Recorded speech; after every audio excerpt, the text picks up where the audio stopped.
고유가 지원금 받았다고 급이 안 맞다며 헤어지자는 신랑.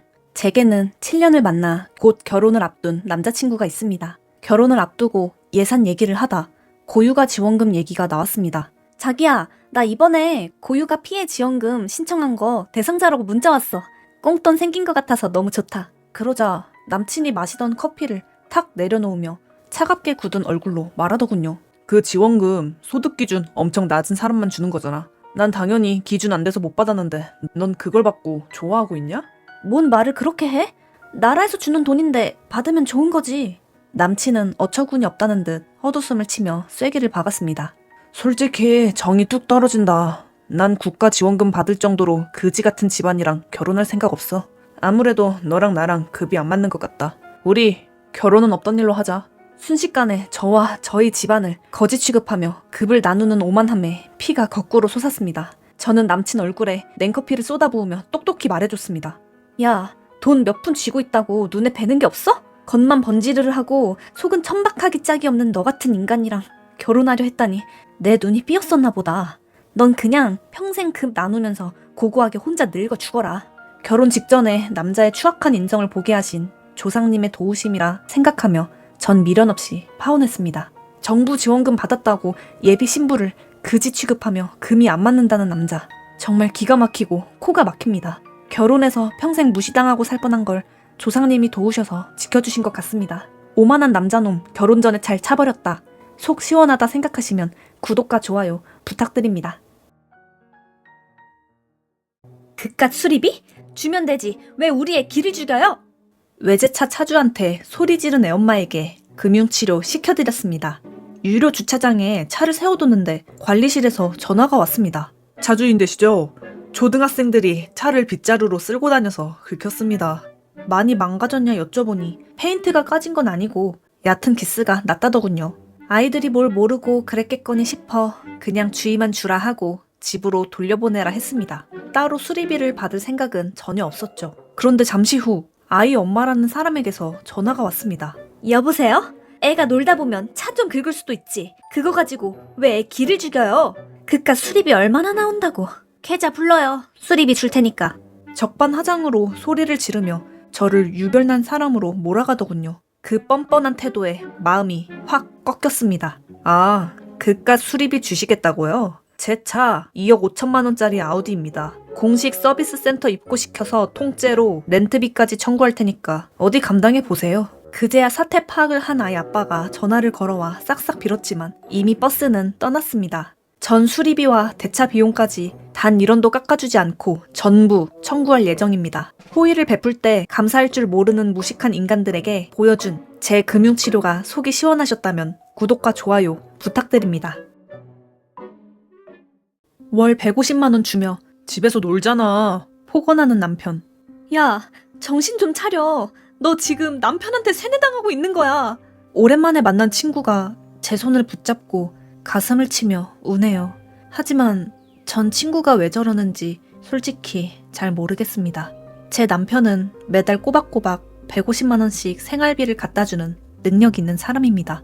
물론 남편은 퇴근하고 집에 오면 손가락 하나 까딱하지 않습니다. 주말에도 방에 틀어박혀 잠만 자거나 게임만 하죠. 독박 육아에 쉴 틈 없는 살림까지 온전히 제 몫입니다. 가끔 제가 너무 지쳐서 자기야 쓰레기 좀 버려주면 안 돼? 하고 조심스레 물어보면 남편은 무서운 얼굴로 저를 쏘아보며 늘 이렇게 말합니다. 넌 온종일 집에서 편하게 놀잖아. 내가 밖에서 굽신거리며 벌어다주는 돈으로 먹고 살면 감사한 줄 알아야지. 어디 감히 살림을 밀어? 그럴 거면 너도 나가서 나만큼 벌어오든가. 남편 말이 틀린 건 아니잖아요. 돈 버는 게 얼마나 힘든데 집에서 애만 보는 제가 참아야죠. 그런데 친구는 제 손목에 든 피멍과 부르튼 손을 보며 눈물을 흘립니다. 애 키우고 살림하는 게 노는 거야? 넌 24시간 집안일 해야 하는 노예가 아니야. 왜 돈 몇 푼에 네 인생을 짓밟히면서 살아야 해? 왜 뭐가 잘못됐는지 몰라. 친구의 외침에 가슴 한구석이 쿵 내려앉았습니다. 정말 제가 집에서 놀고 먹으면서 배부른 소리를 하고 있었던 걸까요?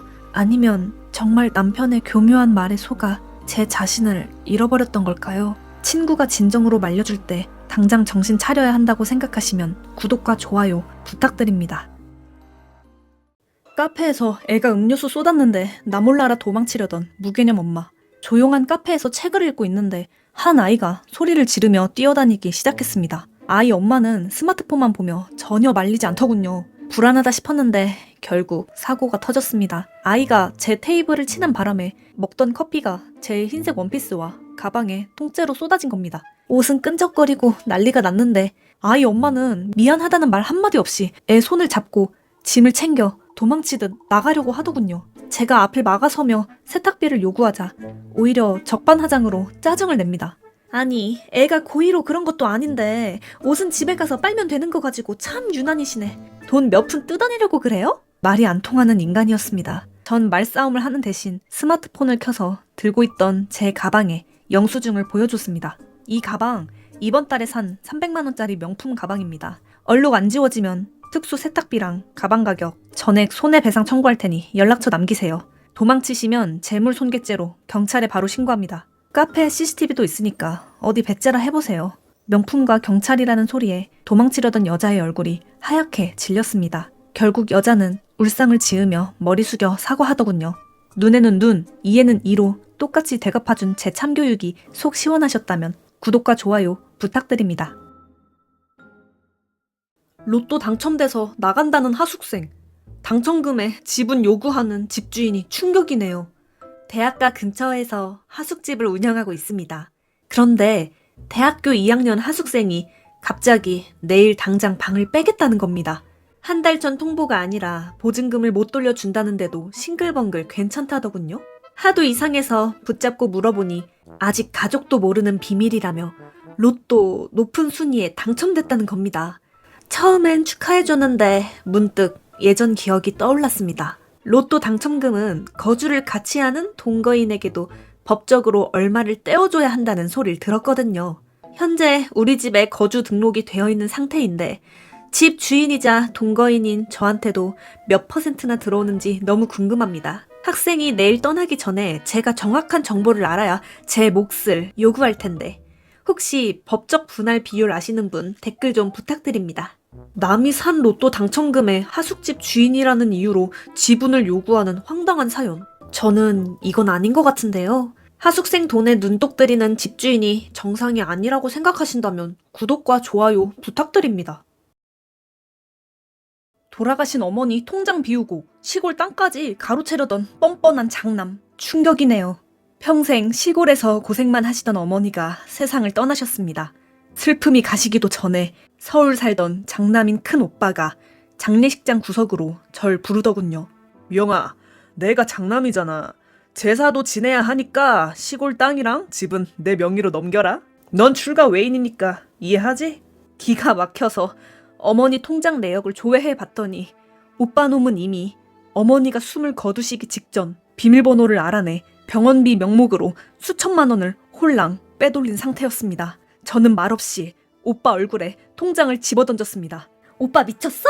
어머니 살아계실 땐 코빼기도 안 비치더니 돌아가시자마자 돈을 빼돌려? 순간 오빠 눈빛이 흔들리더니 오히려 제 멱살을 잡을 듯 소리를 지르더군요. 야, 장남이 급해서 좀 썼다 왜? 여자가 어딜 눈을 부릅뜨고 대들어. 확! 오빠가 돈 좀 썼다고 도둑놈 취급하냐? 저는 소리를 지르며 말했습니다. 돈 빼돌린 도둑놈 맞잖아! 당장 빼돌린 돈 제자리에 안 놓으면 법원에 유산 분할 소송 접수하고 형사 고소까지 갈 테니까 알아서 해. 사람들 시선이 쏠리자 그제서야 오빠는 사색이 돼서 슬금슬금 도망치더군요. 장례식장에서의 일이 소문이 나 결국 오빠는 친척들 앞에서도 매정한 불효자라며 손가락질을 당하게 되었는데요. 부모 마지막 가시는 길까지 돈독 제대로 오른 인간에겐 얄짤없이 대해야 한다고 생각하시면 구독과 좋아요 눌러주세요.